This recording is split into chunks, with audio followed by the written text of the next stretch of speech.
Bonsoir à tous, soyez les bienvenus dans votre journal régional. Voici les sur Havre, c'est le cas tous les week-ends, même tous les jours.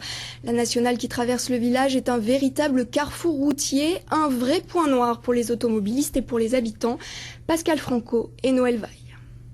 Cette maison, en bordure de la RN 1254, c'est celle de Gérard Daniel. Un riverain en colère qui tient à nous montrer quelque chose de très parlant.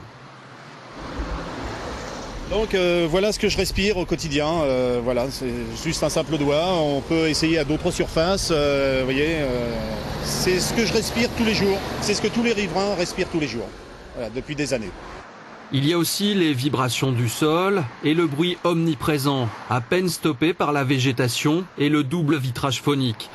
Mais le désagrément le plus important pour les riverains, c'est bien cette pollution qui mettrait en péril leur santé. Moi je dirais peut-être qu'on survit quand on vit au bord de la RN 12. RN 12 154, oui on survit plus qu'on ne vit.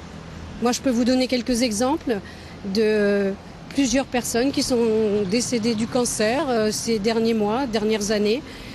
Des gens qui ne fumaient pas, qui sont partis d'un cancer du poumon. Un village traversé par 32 000 véhicules jour en moyenne, dont un 5e de camions. Cela irrite les habitants, les automobilistes aussi.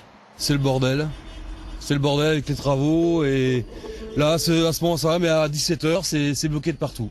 Donc c'est bloqué, on n'avance pas et puis voilà quoi. La solution pour tous, une déviation. Attendue depuis plus de 40 ans, sa construction a été actée il y a peu après décision de transformer la RN 154 en une autoroute plutôt qu'en une 2 fois 2 voies gratuite. La fin des tourments des Rémois est prévue aux alentours de 2018.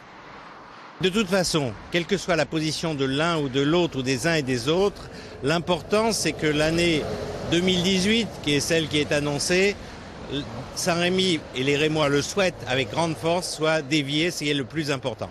À raison d'une augmentation annuelle de 1000 véhicules jour traversant Saint-Rémy, en 2018, le trafic devrait dépasser les 40 000 passagers.